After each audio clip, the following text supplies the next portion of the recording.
तो आज ये मैं स्टॉप लॉस और नो लॉस के बारे में बताने वाला हूँ। तो जिन भी लोगों ने स्टॉप लॉस और स्टॉप लॉस के बारे में नहीं पता है, तो मैं आज उन्हीं चीज़ों के बारे में डिस्कस करने वाला हूँ, उन्हीं चीज़ों के बारे में बातें करने वाला हूँ।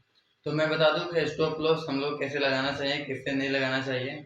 जो कि ट्रेडिंग में बहुत लोगों को तो स्टॉप लॉस के बारे में पता ही नहीं होता है कि स्टॉप लॉस कैसे लगाते हैं, स्टॉप लॉस के बिना ट्रेड कैसे किया जाता है और कैसे करते थे पहले। मैं पहले ट्रेड लेता था, तो मुझे पता ही नहीं था कि मैं ट्रेड सीधा यानी कि ट्रेड लेता था। जो कि मैं ट्रेड लेता था तब मुझे पता ही नहीं चलता था कि प्रॉफिट अगर अगर मुझ यानी कि बिना स्टॉप लॉस के बाद मैं ट्रेड ले रहा हूँ, तो यानी कि अगर प्रॉफिट भी हो रहा है तो यानी कि 2-3 हज़ार का प्रॉफिट हो रहा है, और बिना स्टॉप लॉस का अगर मैं लॉस भी हो रहा है तो 2-3 हज़ार का बराबर में लॉस हो रहा है, यानी प्रॉफिट हो रहा है या लॉस हो रहा है, यानी लॉस भी हो रहा है तो 2-3 हज़ार के पास आसपास में, और प्रॉफिट भी हो रहा है तो 2-3 हज़ार के आसपास में। इसमें हम लोगों को फ़ायदा क्या है? फ़ायदा कुछ नहीं, जो कि हमारे यानी कि दोनों सेम, यानी कि दोनों सेम बराबर आ जा रहा है, यानी कि ना प्रॉफिट हो रहा है ना ही लॉस हो रहा है।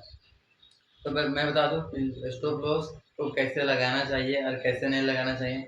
जो बड़े-बड़े इन्वेस्टर्स हैं, जो बड़े-बड़े ट्रेडर्स हैं, जो बड़े-बड़े कंपनियाँ हैं, जो बड़े-बड़े कंपनी के जो यानी कि बैंकर्स हैं, जो उन लोग ट्रेड करते हैं, जो उन लोग पैसा लगाते हैं, तो हम लोगों का ट्रेड हिट यानी कि जो हम लोग स्टॉप लॉस लगाते हैं, वो हम लोगों का स्टॉप लॉस हिट कैसे हो जाता है।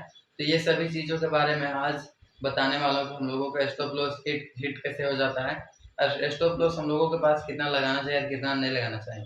तो अगर मैं बात करूँ किसी कंपनी की, तो किसी कंपनी के आप शेयर खरीद रहे हैं या फिर आप किसी कंपनी के शेयर में आप ट्रेड कर रहे हैं। जैसे कि मान लीजिए आप कोई भी कंपनी के अंदर में ट्रेड कर रहे हैं, तो जैसे कि आप 100 रुपये के हिसाब से किसी भी ट्रेड यानी कि आप मान लीजिए कोई भी कंपनी के शेयर 100 रुपये के हिसाब से खरीदेंगे, तो आप अपना स्टॉप लॉस कहाँ लगाएँगे? अब ज़ाहिर-सी बात है कि आप यानी कि 95 या फिर 90 या फिर 80 में लगाएँगे।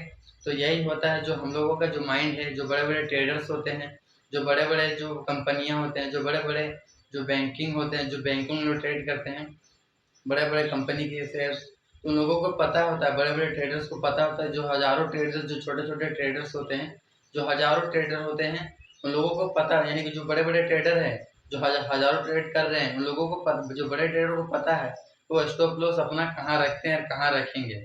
तो हम लोग ज़ाहिर-सी बात है कि 80 या 90 पे हम लोग रखेंगे स्टॉप लॉस अपना, अगर 100 रुपए के हिसाब से खरीदे हैं तो। तो जो बड़े-बड़े ट्रेडर्स हैं, उन लोगों को पता है कि हम लोग को जो यानी कि स्टॉप लॉस है वो कहाँ पे है, और उन लोगों को यह पता होता है कि हम लोगों का स्टॉप लॉस कहाँ था। उन लोगों के पास पैसा इतना होता है कि मार्केट को जब चाहे तब नीचे यानी कि नीचे कर सकते हैं, जब चाहे तब मार्केट को उठा सकते हैं।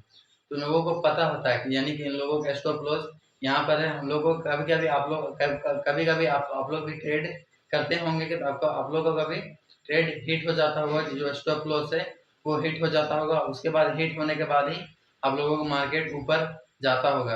इसका कारण यही है, जो बड़े-बड़े ट्रेडर्स होते हैं, जो बड़े-बड़े कंपनियाँ होते हैं, तो लोगों को पता है कि हम लोग स्टॉप लॉस कहाँ पे रखते हैं। तो उन्हीं के कारण पहले तो हम लोगों का स्टॉप लॉस हिट करवाया जाता है, जो कि हज़ारों ट्रेडर होते हैं, जो छोटे-छोटे ट्रेडर, उन लोगों को पता ही नहीं।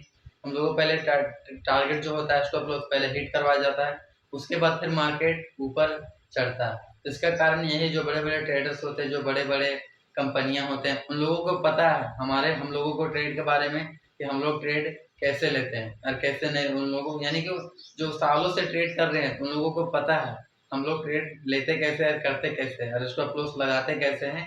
उन लोग एक तुरंत ही भाँप लेते हैं एक झटके में ही, और हम लोगों को भाँपने में बहुत टाइम लग जाता है, यानी कि भाँपना मतलब समझने में, जो कि हम लोगों को समझने में बहुत टाइम लग जाता है। और जो बड़े-बड़े ट्रेडर्स जो सालों से ट्रेड कर रहे हैं, उन लोगों को पता है कि हम लोग अपना स्टॉप लॉस कहाँ पे रखते हैं, और हम लोगों का स्टॉप लॉस हिट करवाने के बाद ही अपना टारगेट ऊपर चलता है। तो यही है बड़े-बड़े ट्रेडर लोगों का, जो कि हिट करवाते हैं तब जाके मार्केट अपना ऊपर चलता है। तो यही है सबसे बड़ी कारण। तो अगर आप भी अपना स्टॉप लॉस से बचना चाहते हैं, तो पहले अपना स्टॉप लॉस यानी कि जो बड़े-बड़े जो टारगेट लोग करते हैं, पहले टारगेट को हिट होने दें, उसके बाद ट्रेड लें तो बेटर रहेगा। तो आप भी ट्रेड लेना चाहते हैं तो पहले सोच समझ ले, पहले देख ले, टारगेट को पहले हिट होने दें, स्टॉप लॉस को हिट होने दें, उसके बाद ट्रेड लें तो आपका बेटर रहेगा। और कंफर्म के साथ ही ट्रेड ले, बिना कंफर्म के साथ आप ट्रेड ना ले तो बेटर रहेगा।